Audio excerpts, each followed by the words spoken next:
నందమూరి కుటుంబంలో మళ్లీ లొల్లి షురువైందా? ఎన్టీఆర్ కారు సాక్షిగా విభేదాలు బయటపడ్డాయా? ఇన్నాళ్లు కోల్డ్ వార్ జరిగితే ఇప్పుడు బహిర్గతమైందా? జూనియర్ ఎన్టీఆర్, బాలకృష్ణ ఉప్పు నిప్పులా వ్యవహరిస్తున్నారా? కళ్యాణ్ రామ్ జూనియర్ ఎన్టీఆర్ ఒకవైపు, మిగిలిన కుటుంబం అంతా మరోవైపు ఉందా? చంద్రబాబు అరెస్ట్ను చేసిన భువనేశ్వరి అసభ్యంగా మాట్లాడిన జూనియర్ ఎన్టీఆర్ ఎందుకు స్పందించలేదు? బాలకృష్ణ వర్గం జూనియర్ ఎన్టీఆర్ వర్గానికి చాలా కాలంగా విభేదాలున్నాయి. వీళ్ళిద్దరికి మధ్య అనడం కంటే టీడీపీతో ఎన్టీఆర్కు అంటే బెటర్ ఇప్పటి వరకు ఎక్కడా బయటపడలేదు. ఒకరి గురించి ఒకరు ప్రస్తావించడం కూడా ప్రసంగాలు, కార్యక్రమాలు చేసుకుంటున్నారు. ఎన్టీఆర్ వర్ధంతి సందర్భంగా కనిపించిన సీన్ వారి మధ్య ఏ స్థాయి విభేదాలున్నాయో తెలుగు ప్రజలు అభిమానులను తెలిసేలా చేసింది.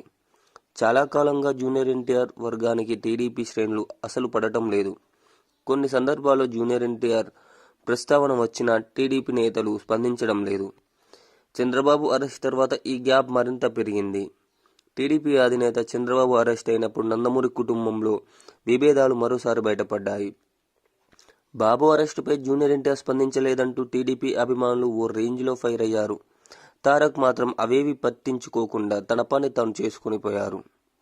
ప్రపంచవ్యాప్తంగా అన్ని విషయాలపై స్పందించే జూనియర్ ఎన్టీఆర్ మావయ్య చంద్రబాబు అరెస్టుపై ఎందుకు స్పందించలేదు అంటూ జూనియర్ ఎన్టీఆర్కి టీడీపీ అధినేతలు ప్రశ్నిస్తున్నారు. ఇక ఇది ఇలా ఉండగా ఎన్టీఆర్ అక్క సుహాసిని పెళ్లిలో కూడా బాలకృష్ణని జూనియర్ ఎన్టీఆర్ పలకరించిన విషయం కూడా సోషల్ మీడియాలో వీడియో ఎంతో వైరల్ అవుతుంది. ఇక ఇదిలా ఉండగా కుప్పంలో జరగబోయే పాదయాత్రతో నారా భువనేశ్వరితో జూనియర్ ఎన్టీఆర్ కూడా పాల్గొననున్నట్టుగా సమాచారం. మరి ఇందులో ఎలాంటి అధికారిక ప్రకటన లేదు, కానీ ఈ వార్త సోషల్ మీడియాలో ఎంతగానో వైరల్